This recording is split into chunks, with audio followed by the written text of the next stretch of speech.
আসসালামু আলাইকুম। আজ আমার বেসিকলি টিউটোরিয়াল হলো ফাংশন কি নিয়ে, অর্থাৎ আমরা কিবোর্ডের যে সর্ব উপরে F1, F2, F3 যে কিগুলো দেখতে পাই, এগুলো কম্পিউটারে কিবোর্ডের ভাষায় ফাংশন কি বলা হয়। তো কম্পিউটারের কিবোর্ডের উপরের দিকে ফাংশন কি অর্থাৎ F1 থেকে F12 বাটনগুলোর গুরুত্বপূর্ণ ব্যবহার নিয়ে আজ আমার টিউটোরিয়াল।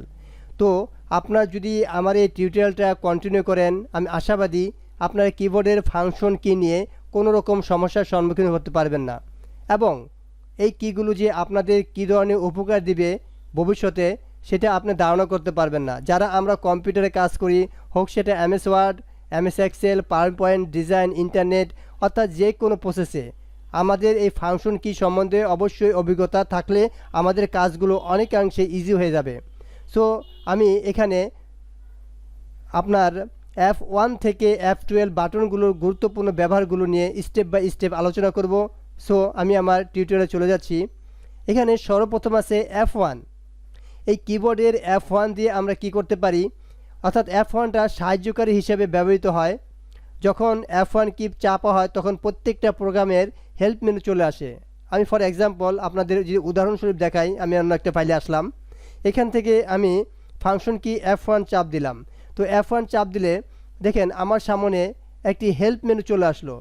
অর্থাৎ F1টা এরকম একটা হেল্প মেনু হিসেবে কাজ করবে, অর্থাৎ যেই প্রোগ্রামটা আমি এখানে ক্লিক করব ওই প্রোগ্রামের কোনো বিস্তারিত তথ্যগুলো আমাকে এরকম তুলে ধরবে। এভাবে যদি আমরা MS ওয়ার্ডে এসে F1 ফাংশন কিটা প্রেস করি তাহলে আমার সামনে এরকম হেল্প মেনুটা আসবে। এটা হলো F1 এর কাজ। এরপরে আমাদের দ্বিতীয় অপশনটা হলো F2। F2 সাধারণত কোনো ফাইল বা ফোল্ডার রিনেম করার জন্য ব্যবহার হয়। এছাড়াও যদি আমরা অল্টার কন্ট্রোল F2 চেপে মাইক্রোসফট ওয়ার্ডের নতুন ডকুমেন্টও খুলতে পারি, অথবা শুধু কন্ট্রোল F2 চেপেও আমরা ওয়ার্ড প্রিন্ট প্রিভিউ দেখতে পারি। যেমন আমি উদাহরণস্বরূপ চলে যাচ্ছি। এখানে আমি সর্বপ্রথম দেখাচ্ছি কন্ট্রোল অল্টার F2, অর্থাৎ অল্টার কন্ট্রোল F2 চেপে আমরা নতুন একটি ডকুমেন্ট খুলতে পারি। আমরা নতুন একটি ডকুমেন্ট যাই, কন্ট্রোল অল্টার আমরা যদি F2 দেই কিবোর্ড থেকে, তাহলে কি হলো, আমাদের একটা নতুন ডকুমেন্ট চলে আসলো। এখান থেকে আমরা একটা নতুন ডকুমেন্ট ওপেন করতে পারি। আরেকটা আছে, আমরা এখানে আমরা যদি শুধু কন্ট্রোল F2 চাপি তাহলে আমাদের মাইক্রোসফটের প্রিন্ট প্রিভিউর যে অপশনটা সেটাও শো করবে এই F2 দিয়ে। অর্থাৎ কন্ট্রোল F2 যদি আমরা মাইক্রোসফট চাপি, আমরা ডকুমেন্টে যাই একটা, আমরা কন্ট্রোল F2, তাহলে কী হলো, আমাদের এই প্রিন্ট প্রিভিউ বক্সটা চলে আসলো। এভাবে কন্ট্রোল F2-র মাধ্যমে আমরা আমাদের প্রিন্ট প্রিভিউ বক্সটাও এরকম ওপেন করতে পারি। এরপর আমাদের তৃতীয় যে অপশনটা সেটা হলো F3। F3 কি চাপলে মাইক্রোসফট উইন্ডোজ সহ অনেক প্রোগ্রাম সার্চ অপশনে চালু হয়। অর্থাৎ শিফট এবং F3 চেপে মাইক্রোসফট ওয়ার্ডের লেখাকে বড় হাতের থেকে ছোট হাতের বা প্রত্যেক শব্দের প্রথম অক্ষর বড় হাতের বর্ণ দিয়ে শুরু ইত্যাদি কাজ করা যায়। আমরা একটু প্র্যাকটিক্যাল দেখি F3 দিয়ে। আমরা যদি নতুন একটা ডকুমেন্টে যাই, আমরা একটা জিনিস ব্লক করলাম, এখন আমরা শিফট ধরে যদি F3 দিই, দেখেন প্রত্যেকটা ওয়ার্ডই আমাদের বড় হাতের হয়ে গেল। এভাবেই আমরা শিফট দিয়ে F3 দিয়ে মাইক্রোসফট ওয়ার্ডের লেখাকে বড় হাতের করতে পারি। এরপর হলো F4 হলো F4 চেপে মাইক্রোসফট ওয়ার্ডের লাস্ট অ্যাকশন ফরম্যাট রিসেট করা যায়, অথবা অল্টার F চেপে সক্রিয় সব প্রোগ্রাম বন্ধ করা যায়, অথবা কন্ট্রোল F4 চেপে সক্রিয় সব উইন্ডো বন্ধ করা যায়। যদি আমাদের এক বা একাধিক উইন্ডো চালু থাকে, আমি প্র্যাকটিক্যাল আপনাদের দেখাই। আমাদের এই ডকুমেন্টটা মনে করো ওপেন আছে। এখন আমরা একটা নতুন ডকুমেন্ট নেই বোঝার জন্য, আমরা একটা নিউ ডকুমেন্ট নিলাম। এখন এই ডকুমেন্টটা আমি বন্ধ করতে চাই, তাহলে কি করব, কন্ট্রোল F4 দেব। দেখেন আমার ওই ডকুমেন্টটা বন্ধ হয়ে গেল।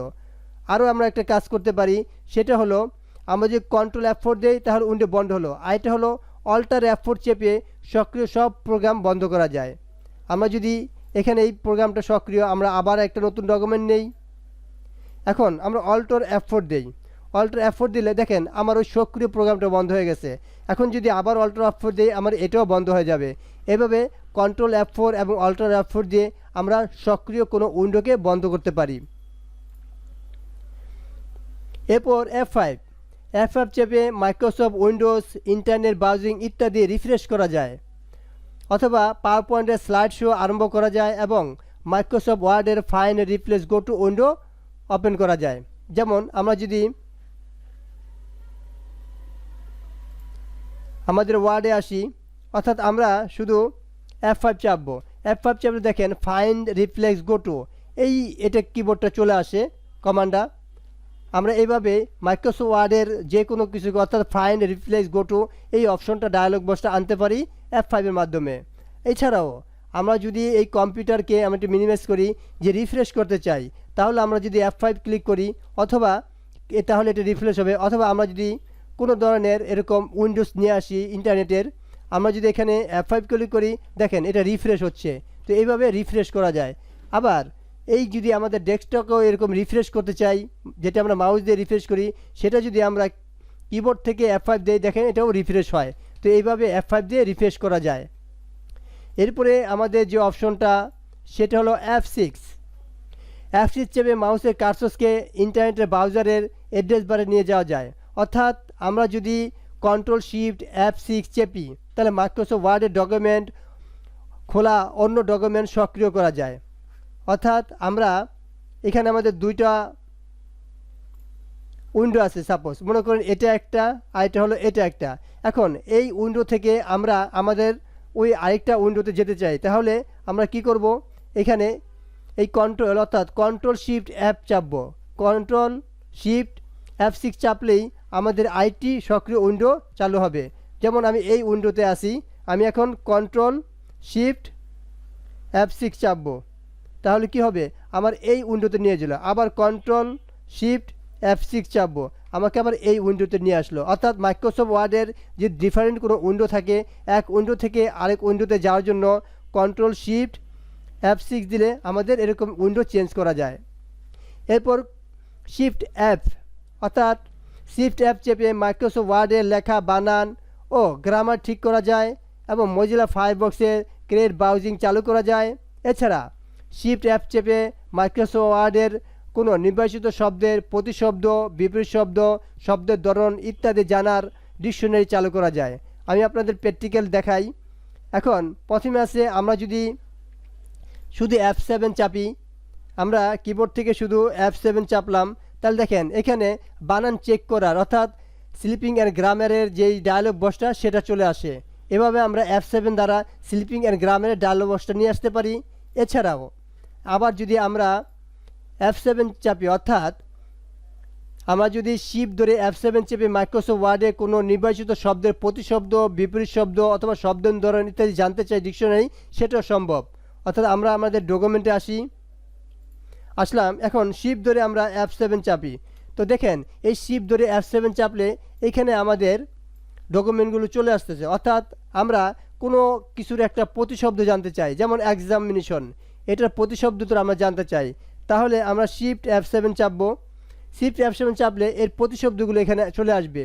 যেই শব্দটা আমরা ব্লক করব, যেমন বয়, এটার প্রতিশব্দ আমরা জানতে চাই, তাহলে শিফট F7 চাপবো।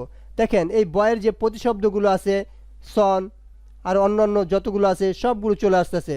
এছাড়া যেই শব্দটা আমরা জানতে চাই সেটারই প্রতিশব্দ এখানে আমাদের দেখিয়ে দিবে শিফট ধরে F7 চাপলে। এটাই শিফট F7 এর কাজ। এরপর আছে শিফট F8। F8 হলো শুধু F8 কি এই F8 দিয়ে অপারেটিং সিস্টেম চালু করার সময় কাজে লাগে। সাধারণত যখন আমরা উইন্ডোজ চালু করি, সেভ মোডে করার প্রয়োজন হয়, তখন F8 অপশনটা কাজে লাগে। আর F9 কি চেপে এটা আপনার কোয়ার্কার 50 মেজারমেন্ট টুলবার ওপেন করা হয়। আর F10 কি চেপে ইন্টারনেট ব্রাউজার বা কোনো খোলা উইন্ডো মেনুবার নির্বাচন করা হয়, অথবা F10 চেপে কোনো নির্বাচিত লেখা বা লিঙ্ক বা ছবির উপর মাউস রেখে ডান বাটনে ক্লিক করার কাজ করা যায়। অর্থাৎ আমরা যদি এখানে F10 চাপি, তাহলে ইন্টারনেট ব্রাউজারে কোনো লেখা উইন্ডো মেনুবার ওপেন করা যায়। আমরা একটা উইন্ডোজে যাই, আমরা যদি এখানে অ্যাড্রেস বারে